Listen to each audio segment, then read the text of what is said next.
The only thing that sort of blocks our connection to the spirit world is not our grief, it's not our desire, it's not our intention, it's our ego.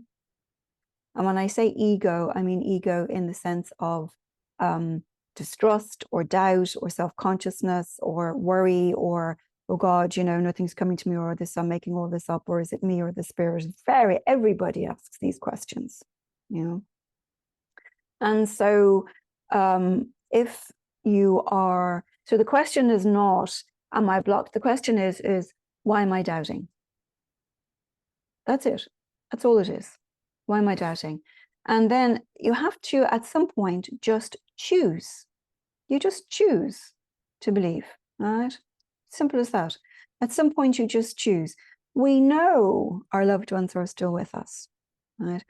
We know that a phenomenal amount of information comes in via the wisdom of the spirit world. We know that even without the trance states, in inspirational states, which are light altered states, and beautiful art, writing, everything comes out of it. We know that the spirit is moving us all the time, and we know that the incarnate spirit is moving us all the time. I mean, we know this. There's evidence everywhere, abounding for this, right? I have a course called Eternal Bonds, which is designed with the teachings and the techniques specifically for people who just want to communicate with their own loved ones. The methodology, the teachings, the techniques, everything in that is different from what we're doing in trance. The thing is that it's not so much that it's so seldom, it's that, first of all, it takes a phenomenal amount of energy. A lot of the time, the communication that's going on is subtle. It's coming to you in forms that don't require tons of energy, you know? And so it really depends on sensitivity. But you need to be mindful of the wording that you use. Because if you use words like, I don't know, or I'm blocking, or I'm this, or I'm that, you're telling yourself this. You've got to remember, there is power in words. So you need to be careful what you say to yourself.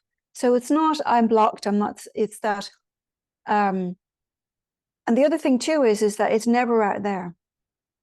It's never out there. It's never like I have to do this to get there. It's always in here. It's always about coming back. And so we sit in the, so if you're sitting in a meditation and meditation, as opposed to sitting in the power, meditation is about ourselves. Not trying to do anything when we're meditating.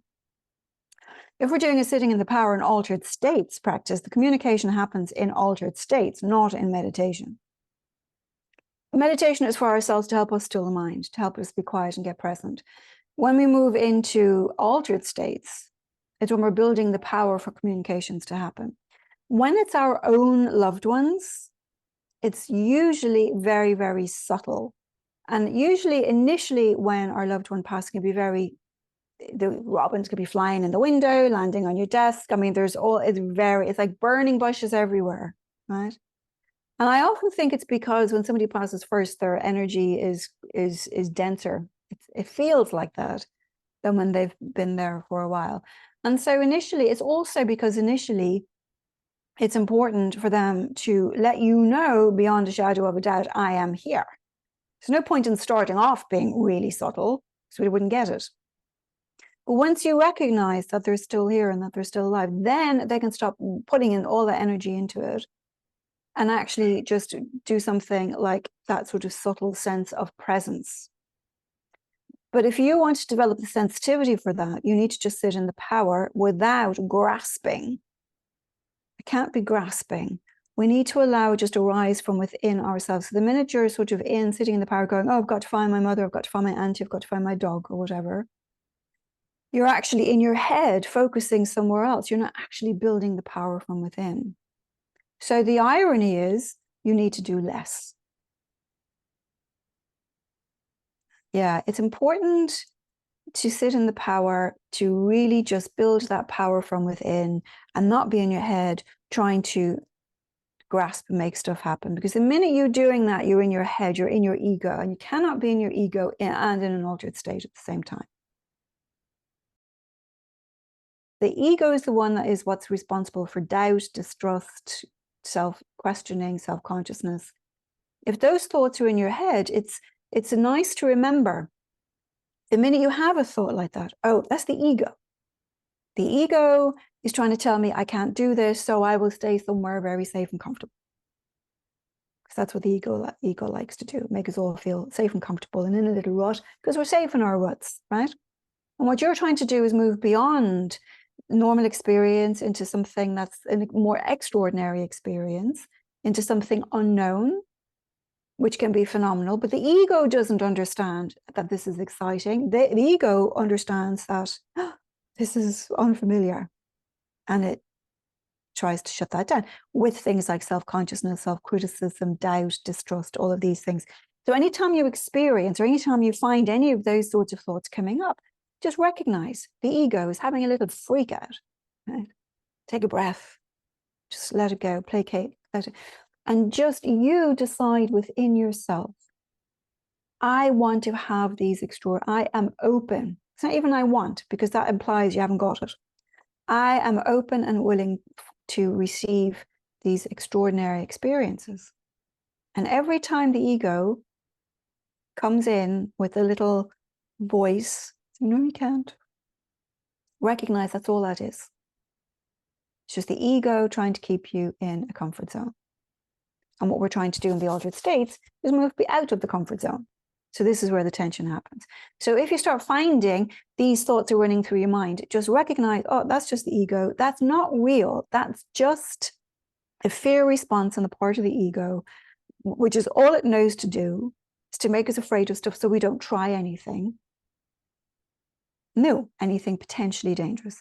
The ego cannot tell the difference between us being chased by a tiger and us sitting in an altered state. Can't. All it knows is, oh, this is uncomfortable. Lots of thoughts. Pull out of this. Stop doing this. Let's go back to something comfortable and familiar. Right? So you're going to have to counter all those doubts every time by choosing to say, I choose to believe this is how I choose to acknowledge that the presence of the spirit world is right here with me, because it is, because we know it cannot not be, because we are all in the same stream of consciousness, right? We are all part of the same absolute. It's running through everything. So it's actually not possible to not be in it. And so every time the ego tries to tell you, oh, you're not in it, you're doubting, you're this, you don't know what you're doing, you just say, I am right here. It is right here. And I choose to be open to being part of it. And just keep choosing that over and over and over. And every time the doubt, the distrust, the questioning comes up, choose to acknowledge you're part of the absolute, and it is flowing around you and through you, to you and from you. All right. But again, you have to keep choosing that until it becomes second nature. Until the ego is not afraid of it anymore. And then it'll stop throwing up these roadblocks. Right? So you're not blocked. So it's very important not to be saying, oh, I'm blocked, because you're not blocked. The ego is trying to keep you in a safe little rut. And that's all that's going on. If you leave it up to the ego, it's going to choose to keep you in a rut every time. All right? But you're bigger than the ego. You're more enlightened than the ego. Right? The spirit. And just so identify with the incarnate spirit, not with the fear of the ego.